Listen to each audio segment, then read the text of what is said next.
Oke. Jadi hari ini materinya adalah treat dan proses ya. Jadi ini bahasan lebih lanjut tentang konsep proses ya. Ya, Pak. Materinya ini slide materi topik 6 nih kalau kamu download. Nanti isinya seperti ini.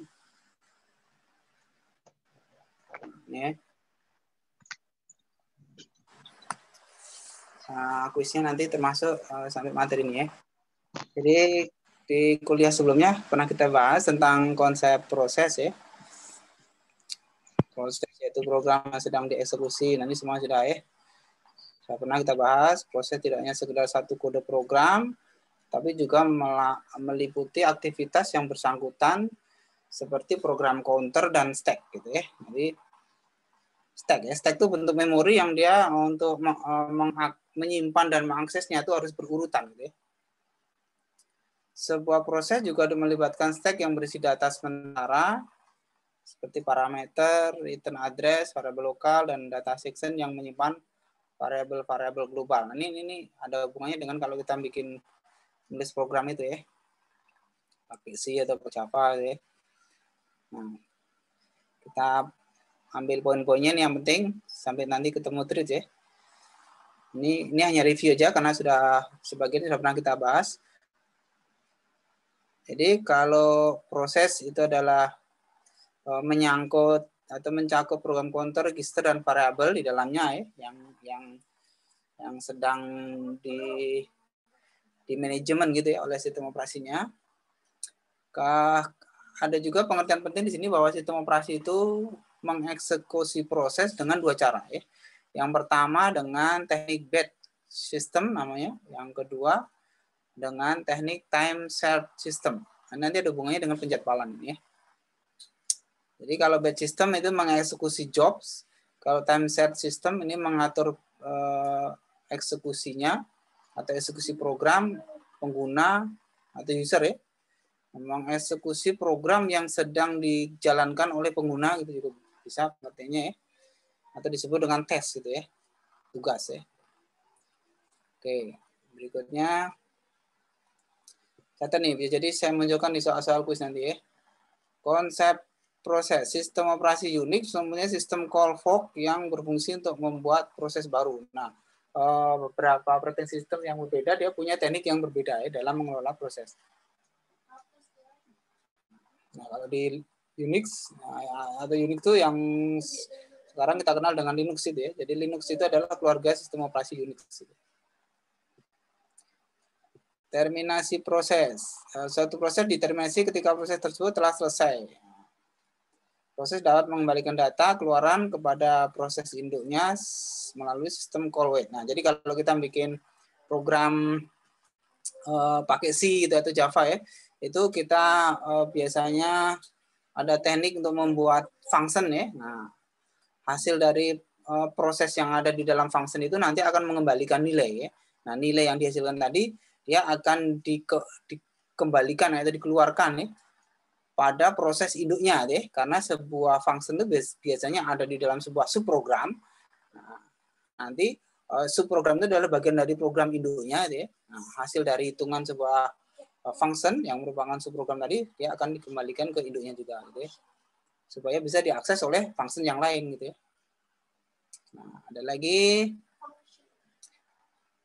status dari proses, ini pernah juga kita singgung ya. Jadi status dari proses itu model dasarnya adalah sebuah proses itu berada dalam 3 keadaan ini ya. Jadi status, state atau keadaan itu yang dimaksud dengan status proses ini, yaitu bisa state-nya itu running, bisa waiting, bisa ready ya. Running yang berarti sedang berjalan, sedang dieksekusi. Kalau waiting sedang menunggu ya, menunggu untuk dieksekusi. Kalau ready berarti siap untuk dieksekusi. Ya bayangannya kayak kita kalau sedang berada di antrian teller bank itu ya. Kalau kita masuk di kantor bank ya, di teller itu kan pertama antri dulu gitu ya. Di depannya pasti sudah ada banyak antrian ya. Terus kalau kita sedang antri berarti waiting, kita posisinya ya nunggu kan. Depannya sampai kita berada persis di depan teller ya. Nah, saat kita berada di depan teller itu berarti kita ready gitu ya. Nah, sedangkan saat kita dilayani oleh teller berarti kita sedang running. Nah, itu bayangannya ya. Prosesor juga atau operating system dalam mengendalikan proses juga seperti itu. Gitu ya. Ada lagi status proses yaitu new dan terminate. Nah, new berarti saat pertama kali diciptakan prosesnya berarti new, kalau terminate berarti dia sudah selesai. Nah, kalau digambarkan dia bisa seperti ini ya. Pada posisi ready, running dan waiting ini dia bisa muter ya. Jadi ready, running, bisa balik lagi ya, terus muter lagi nunggu. Kalau dia antriannya panjang, dia prosesnya bisa berbalik berkali-kali itu maksudnya. Oke. Nah, bagaimana sebuah operating system itu mengendalikan proses? Itu menggunakan sebuah teknik yang disebut dengan proses control block ini. Jadi operating system tuh pada setiap saat dia selalu melihat posisi dari PCB-nya, proses control block, untuk melihat atau mengendalikan proses-proses yang sedang atau akan berjalan. Nah, sebuah PCB dia bisa berisi ini proses number, program counter, register, memory limit dan terusnya. Jadi gambaran sebuah proses itu di dalam operating system itu akan terlihat di dalam PCB gitu ya.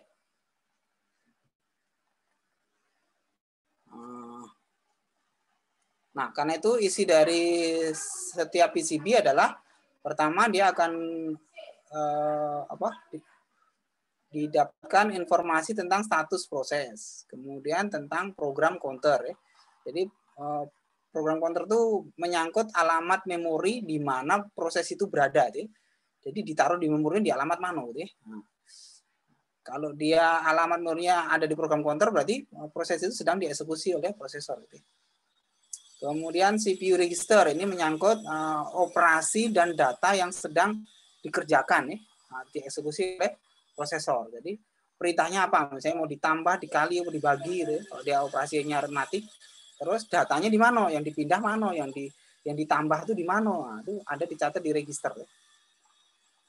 Informasi manajemen memori ini memberitakan tadi ya, prosesnya itu ditaruh di blok-blok mana saja di memori. Kemudian informasi pencatatan itu isi dari PCB ya. Kemudian proses control block. Nah, ini kalau digambarkan sebuah PCB itu seperti ini. Diagram menunjukkan beralih CPU dari proses. Jadi bagaimana sebuah proses itu atau prosesor itu dalam mengeksekusi proses itu bisa saling beralih itu ya. Misalnya ini pada contoh ini ada dua proses P0 dan P1. Pertama P0 dieksekusi. Nah, ini ada panah ini. Tapi pada titik ini terjadi interrupt. Interrupt. Nah, maka prosesor yang akan mengerjakan perintah yang ada di interrupt ini gitu ya.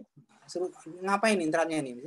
Simpan state ke PCB lain. Nah, jadi kalau sebuah proses di interrupt maka operating system akan melakukan kerjaan ini. Pertama menyimpan state pada PCB. Jadi posisi terakhirnya dicatat oleh operating system ya.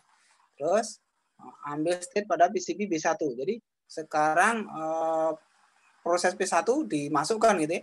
Dimasukkan di program counter ini supaya bisa diakses oleh prosesor gitu ya. Itu terus dikerjakan. Nah, apa perintah yang ada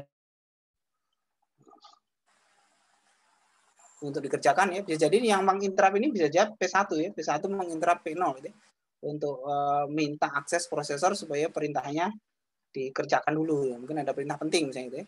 Nah, terus selesai dia eksekusi maka operating system akan mengembalikan melakukan interrupt juga ya.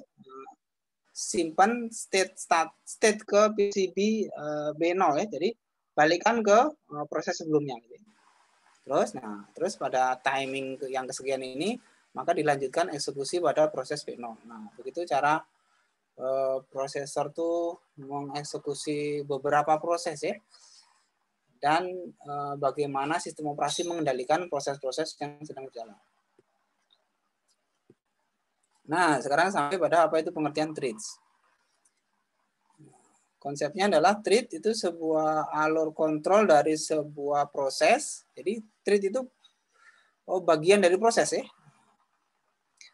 Kontrol thread tunggal ini hanya memungkinkan proses untuk menjalankan satu tugas pada satu waktu. Jadi pada awal sistem komputer itu diciptakan ya, komputer generasi itu awalnya hanya komputer itu bisa menjalankan satu thread pada satu saat itu ya. Belum multi threading gitu ya. Saat ini itu semua sistem komputer dan termasuk sistem operasi yang bekerja di dalamnya ya, itu sudah menjalankan teknik multi threading. Jadi bisa menjalankan beberapa thread pada satu saat. Thread itu seperti ini ya, kalau kamu tuh buka web, nah contohnya apalah, coba saya buka web apa ya, web e-learning lah coba ya, atau apalah, web Bina Dharma ACID coba ya, Bina Dharma ACID, coba ya, saya nyoba aja ya. Di dalam program web ya, web programming itu banyak thread dibuat oleh web browser ya, supaya program tuh bisa responsif, jadi bisa berjalan tidak nampak lambat itu ya di mata pengguna. Meskipun sebagian besar web itu kecepatan berjalan itu sangat bergantung dari bandwidth ya, yang digunakan oleh pengguna. Nah seperti ini ya. Kan ini web ini munculnya kan bergantian ya. Pertama dari menu dulu ya, menu yang ada di atas ini gitu ya, ini muncul duluan. Terus tag ini muncul duluan gitu ya. Ini thread ini. Jadi programming web yang untuk menampilkan menu itu ada di thread tersendiri gitu ya. Terus nanti kalau di tengahnya ada video, nah biasanya videonya munculnya belakangan ya. Itu codingnya yang untuk menampilkan video tadi itu juga merupakan bagian dari thread pada aplikasi web yang sedang kita buka ini. Nah, itu ya. Nah, ini contohnya apa nih? Ada kode bar. Ini kali lama nggak diedit ini ya, webnya nih. Nampaknya agak serem ini ya. Nah, sudah, ini hanya contoh aja ya. Nah, karena itu kalau kita buka web yang ada videonya, itu kadang videonya nggak selalu langsung play gitu ya. Karena untuk menjalankan video, dia harus ngambil datanya dulu kan di server ya. Data di servernya, di streamingnya muncul dulu, masuk ke memori lokal komputer kamu dulu, baru dia bisa play ya. Nah, supaya pengguna itu tidak terasa lambat ya saat mengakses web tadi, maka teknologi web programmingnya memanfaatkan konsep thread ini ya. Sehingga seolah-olah antara mengambil data yang berat, misalnya video tadi dengan teks yang muncul itu bisa berjalan secara responsif gitu ya. Jadi pengguna tidak merasa lambat gitu ya, meskipun kondisi bandwidth-nya terbatas gitu ya. Oke, itu contoh thread ya, atau aplikasi dari thread yang sudah sering kita temui gitu ya. Nah, ini kalau beberapa contoh yang ada di slide ini, banyak perangkat lunak yang berjalan pada PC modern yang secara multi threading. Jadi sekarang hampir semua komputer yang digunakan oleh orang sekarang itu sudah diterapkan konsep multi threading ini pada operating sistemnya. Dan tentu hardware-nya juga sudah mendukung gitu ya. Sebuah aplikasi biasanya diimplementasi sebagai proses yang terpisah dengan beberapa thread yang berfungsi sebagai pengendali. Ya. Contohnya, nah ini yang saya ceritakan tadi, sebuah web browser mempunyai thread untuk menampilkan gambar atau tulisan, sedangkan thread yang lain berfungsi sebagai penerima data dari network. Nah, gitu ya. Jadi kalau kamu membuka web yang di situ ada gambar, ada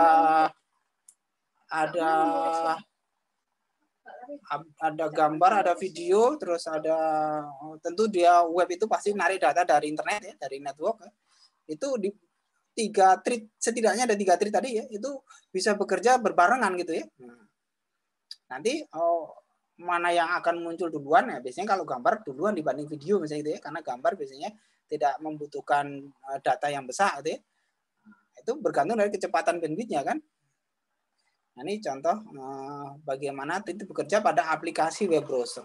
Begitu juga pada aplikasi-aplikasi yang lain, kalau kita menulis program pakai Java itu bisa bikin objek-objeknya itu dalam bentuk thread gitu ya, supaya berjalan seperti thread gitu ya, menggunakan teknik multi threading ini.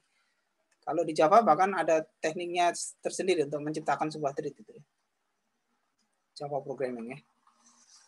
Nah, contoh lagi yang lain, multi-threading, situasi di mana sebuah aplikasi diperlukan untuk menjalankan beberapa tugas yang serupa. Nah, contohnya, ada lagi nih contoh yang lain, misalnya sebuah server ya, server web ya, web server ya. Nah, ada yang tahu nggak? Coba kalau saya tanya nih, siapa yang bisa jawab? Langsung jawab ya. Sebutkan contoh aplikasi web server yang pernah kamu pakai. Coba. Sebutkan nama aplikasi. Apa coba? Joomla. Hah? Joomla. Joomla. Web server. Web server, saya bilang web server. Yang simple-simple aja, Bos. Pernah pakai web server apa? Apa nih namanya?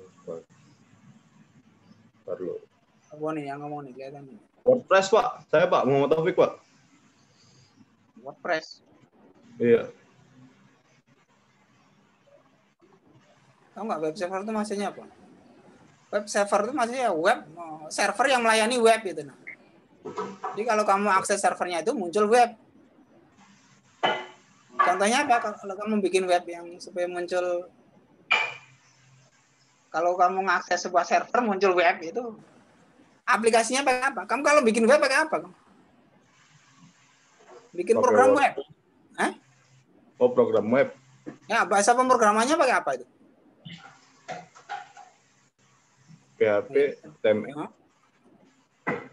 Bahasa pemrograman untuk mendesain web itu apa coba? Nggak cukup satu loh.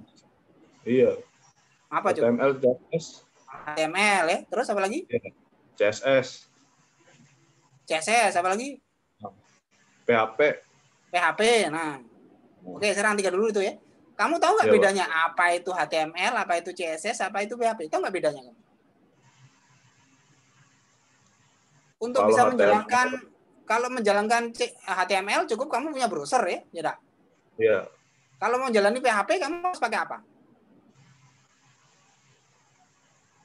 Nah, ini kadang kamu yang penting kamu lah semester 7 tapi konsep-konsep dasarnya kamu udah menguasai gitu. Apa coba untuk jalani supaya bisa nulis program PHP kamu butuh aplikasi apa kamu? Udah ngerti. Bahkan kadang-kadang apa coba? Sublime Text. Supaya bisa nulis PHP di komputer kamu harus dipasang aplikasi apa? Text editor. Supaya lokal host kamu jalan waktu kamu buka di web browser kamu itu. Nah ini ya, jadi konsep kamu itu kadang terus terang aja ya, kamu jarang kamu jadi sekelas itu kadang cuma 1-2 anak yang berbakatnya, bakat komputernya. Ya karena itu ya kalau kamu nak pengen bertitel sarjana komputer ya. Tapi ada berita bagus loh ya, ada berita bagus. Ini sampai sini taruh lah ya. Saya dapat kabar itu kemarin tuh ada anak SI ya kebetulan masih ada agak family dia tuh, tapi aku tidak pernah ngajar budak itu ya karena dia SI jurusannya ya. Nggak ada jadwal SI, aku cuma bimbing aja kalau anak SI itu. Dia ngasih tahu saya, Pak, dia manggil saya Om ya. Saya diterima PNS di Kabupaten mana ya, di Lampung dia. Nah, bayanglah, padahal dia lulusan tahun kemarin ya. Jadi lulusan Bina Dharma tidak perlu nunggu lama untuk bisa diterima pegawai PNS, jadi PNS, pegawai negeri sipil. Anak SI tapi dia. Ya, artinya kamu ada optimis ya gitu. Tapi kalau saya sebagai dosen tuh kadang kayak gini nah, konsep-konsep yang dasar aja web server nggak ngerti. Kadang itu ya. Kalaupun ngerti, yang ngerti dalam satu kelas itu hanya 1-2 anak loh ya. Padahal sudah semester 7 udah nah kapan lagi ngertinya. Ya kalau web server tuh kalau kamu bikin program PHP kan harus install Apache namanya ya. Iya. Apache itulah yang namanya aplikasi web server itu.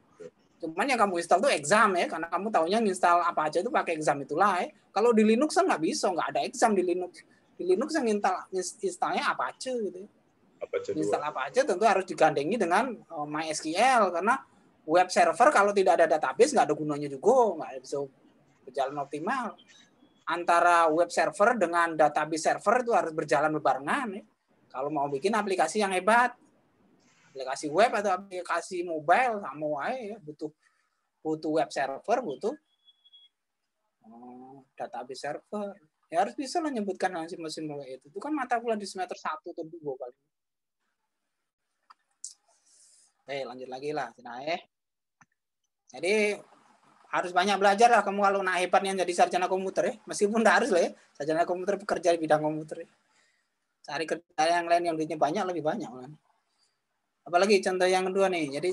Jadi kalau kamu punya web server, sebuah web server, sebuah server yang diperankan sebagai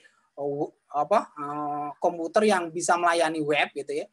Itu dia harus menggunakan teknik multi threading ini. Kenapa? Karena web server kan pada setiap saat pasti dia akan diakses oleh banyak pengguna, oleh nggak mungkin hanya digunakan oleh satu komputer kan.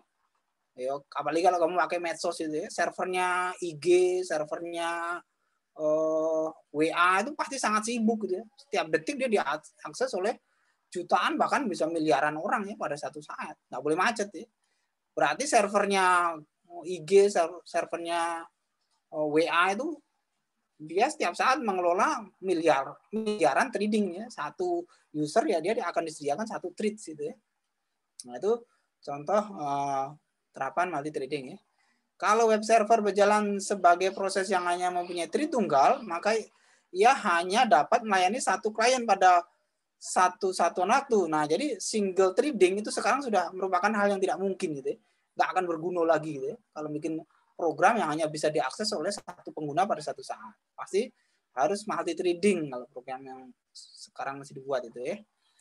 Bila ada klien lain yang ingin mengajukan permintaan, maka ia harus menunggu sampai klien sebelumnya selesai dilayani. Ini kalau single threading. Nah, untuk apa? Memberikan solusi pada masalah itu tadi, maka web server yang sekarang dibuat dikembangkan orang itu web server yang menerapkan teknik multi threading ini, sehingga si servernya web tadi itu bisa melayani banyak permintaan ya dari banyak pengguna dia pada satu saat. Oke, ini contoh-contoh multi thread ya. Nah, sedangkan thread dalam proses, perbedaan antara proses dengan thread tunggal dengan proses dengan thread yang banyak adalah proses dengan thread yang banyak dapat mengerjakan lebih dari satu tugas pada satu satuan waktu. Nah, itu ya. Konsep intinya situ. Nah, apa keuntungan menggunakan teknik thread sini ya? Pertama, program bisa berjalan secara responsif.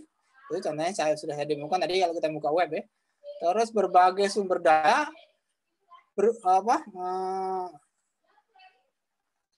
resource sharing ya. Jadi berbagi sumber daya, terutama prosesor ya, itu bisa dilakukan secara optimal. Jadi prosesor tuh nggak boleh nganggur gitu ya. Kan dia mesin ya. Jadi dia harus bekerja terus. Gantian dari melayani user satu, melayani web satunya lagi, nah dia bisa berputar ngerjain seluruh permintaan dari user itu dengan secara simultan gitu ya. Nah, jadi pemberdayaan sumber daya dari komputer itu lebih optimal. Yang ketiga, ekonomis ya. Jadi mungkin enggak butuh banyak sumber daya memori misalnya, jadi bisa ekonomis. Kemudian yang keempat, utilisasi arsitektur multiprosesor. Nah, jadi pemberdayaan prosesor terutama itu bisa lebih optimal gitu ya. Jadi arsitekturnya bisa digunakan sepenuhnya gitu ya. Ini keuntungan dari multi thread. Catat baik-baik nih, nanti bisa muncul di soal-soal ujian.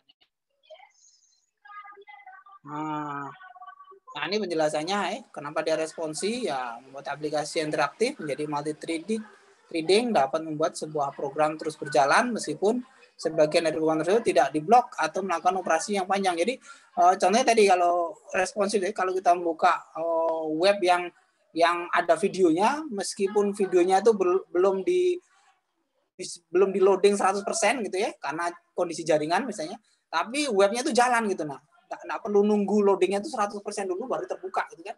Webnya terbuka duluan, terus ada kotak untuk posisi videonya gitu ya. Dan webnya sudah bisa dibaca oleh pengguna gitu ya. Tanpa harus menunggu videonya itu datanya terdownload semuanya dulu gitu. Nah, itu responsif. Berbagi sumber daya. Oke, sudah selesai tadi. Ekonomis ya. Dalam membuat sebuah proses banyak dibutuhkan pengalokasan memori. Nah, biasanya bunganya gitu kalau ekonomis ya.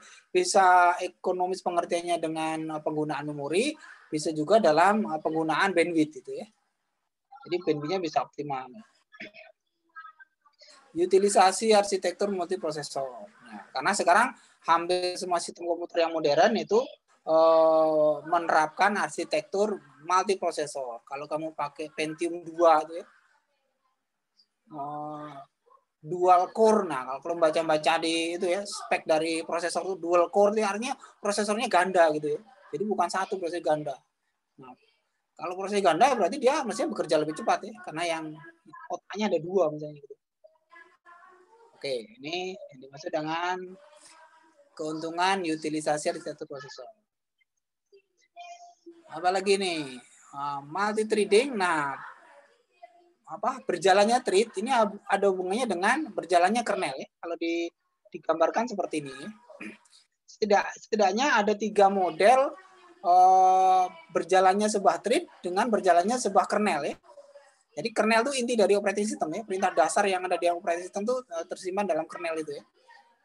Pertama ada model many to one. Jadi thread-nya ada banyak tapi cukup dikendalikan oleh satu kernel. Ini bisa ya. Tapi ada juga yang model one to one. Jadi satu kernel mengendalikan satu thread. Nah, ini bisa ya. Kemudian ada juga model many to many. Jadi beberapa kernel sekaligus dia mengendalikan beberapa threads. Nah, gitu ya. Gambaran seperti ini. Oke, catat ini ada 3 model multi threading ya. Arsitekturnya ada seperti ini gitu ya. Ada many to one to one dan many to many. Oke. Jadi bisa di-download dibaca lagi nih. Nah, ini urainya ya, penjelasannya ya. Kalau many to one model memetakan banyak user level ke satu kernel thread. Nah, ya. Terus ada nih multi threading model. Nah, ini yang many single to many tadi nih ya. One to one model. Nah, contoh-contohnya ini juga ya kamu perhatikan ya. Kalau yang menggunakan arsitektur one to one model itu contohnya adalah sistem operasi Windows NT dan OS2. Nah, contohnya itu ya. Jadi Windows NT ya termasuk Windows 10 ini pengembangan lebih lanjut dari teknologi Windows NT ya, Windows New Technology. Itu adalah menggunakan arsitektur thread-nya dalam pengelolaan thread itu adalah one to one ya. Berarti satu kernel mengelola satu thread. OS2, nah OS2 itu untuk komputer yang keluaran IBM kalau dulu ya. Sekarang nggak, versi barunya dia belum muncul lagi OS2 ya. Oke, ada lagi multi threading model yang many to many ini contohnya nggak? Contohnya ada nih. Contohnya yang arsitektur pengelolaan thread yang many to many ya, itu adalah sistem operasi Solaris, Irix, dan Digital Unix. Unix itu generasi awal dari Linux ya. Itu menggunakan itu ya, multi threading many to many. Oke. Nah, ini ada lagi. Kamu sering kalau bikin program itu sering mendengar kata library ya, atau API, Application Programming Interface. Ya. Nah, ini ada hubungannya dengan thread. Jadi konsepnya adalah pustaka thread atau yang lebih familiar dikenal dengan thread library bertugas untuk menyediakan API, Application Programming Interface. Ini harus tahu kalau programmer ya. Untuk programmer dalam menciptakan dan memanage thread ada 2 cara dalam mengimplementasikan pustaka thread. Nah, jadi thread itu di programming terapannya adalah paket-paket API itu ya. Kamu sering kalau di kamu suka coding ini pasti nyari ini API. Dengan API itu kamu bikin programnya lebih cepat gitu ya. Ada platformnya gitu ya. Lebih cepat. Nah, ini konsepnya ya. Jadi menyediakan API dalam level pengguna, menyediakan API di level kernel, nah gitu ya. Ada 3 pustaka thread yang sering digunakan saat ini yaitu PostX, PostThread itu maksudnya Java dan Win32. Nah, ini. Nah, setidaknya ini ya kalau kamu pakai Windows kan sering ketemu Win32 ini. Itu adalah salah satu API ya, API, ya, itu ya baca itu yang disediakan oleh Windows. Implementasi POSIX standar dapat dengan cara user level dan kernel. Salah dibacanya ya. Bagaimana cara mengakhiri sebuah thread? Ya bisa dengan pembatalan thread ya, thread cancellation. Ialah pembatalan thread sebelum tugasnya selesai. Makanya jika dalam program Java tidak mematikan Java Virtual Machine sebelum JVM dimatikan, maka seluruh thread yang berjalan harus dibatalkan terlebih dahulu. Contoh lain adalah masalah search. Apabila sebuah thread mencari sesuatu dalam database dan menemukan serta mengembalikan hasilnya, thread sisanya akan dibatalkan. Oh, jadi itu ya. Jadi kalau kamu bikin program searching itu, kalau database yang mau kamu search itu bentuknya besar ya, kadang bisa lama prosesnya ya. Sehingga kadang di tengah jalan pengguna itu pengen berhenti, menghentikan proses search-nya itu ya. Nah itu caranya dengan thread cancellation. Oke, sama juga dengan proses pengelolaan thread juga membutuhkan penjadwalan ya. Jadi ada penjadwalan thread ya. Kebijakan penjadwalan yang menentukan setiap proses di mana proses tersebut akan ditaruh dalam daftar proses sesuai prioritas dan bagaimana ia bergerak dalam daftar proses tersebut. Nah, jadi proses berjalannya thread juga harus menggunakan algoritma penjadwalan ya, karena di dalam sebuah sistem komputer biasanya pengguna itu akan menjalankan banyak thread gitu ya, sehingga algoritma penjadwalan harus diterapkan. Definisi agent.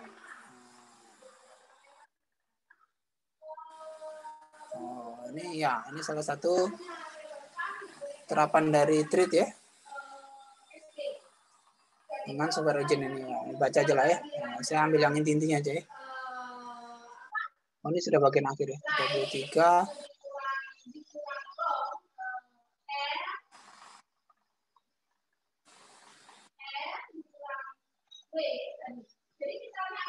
Oke. Klasifikasi software agent. Nah, ini sudah masuk ke level of software di perangkat operating system ya, yaitu agen yang hidup dan bertugas dalam lingkungan personal komputer dan berjalan di atas operating system. Yang termasuk di dalamnya adalah operating system agent, application agent, application switch agent. Ini. Jadi dia aplikasi yang berjalan antara operating system dengan pengguna itu ya. Mungkin ini contohnya bundling paket itu. Misalnya kalau kamu nginstal web server, yang kamu tahu biasanya kan misalnya exam itu ya. Exam itu sebenarnya bukan hanya ada ya sebagai web server, tapi juga ada MySQL biasanya ya, database-nya ya. Dan biasanya ada aplikasi lainnya juga. Ini mungkin dimaksud dengan software agent. Internal agent yang termasuk dalam klasifikasi ini adalah web search agent, web server agent, information filtering, information retrieval, gitu ya. Notification agent, service agent, mobile agent, gitu. Nah, jadi kalau kamu bikin aplikasi yang pengen ada notifikasi di operating systemnya, ya, berarti harus menggunakan. Oke, mungkin hari ini sampai ini dulu. Ini sudah sampai bahasa pembukaan. Nanti kita lanjut di teman yang lain. Oke. Sebelum berakhir, kalau ada pertanyaan boleh. Ada berapa yang boleh? Cuman 10 yang boleh. Ini agak ini kamu ya. Saya buka lagi course completion kamu itu, Boy. Saya buka pagi tadi cuma 1 orang yang absennya penuh. Ya.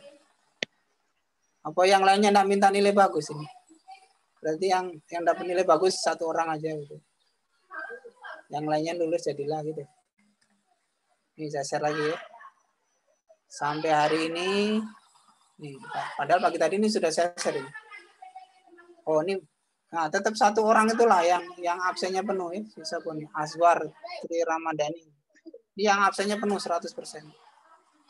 Yang lainnya itu pertemuan 5 kemarin ya, kalau hari Kamis kemarin libur memang. Tapi kan e-learning itu nggak ada libur ya. Waduh, mati dulu.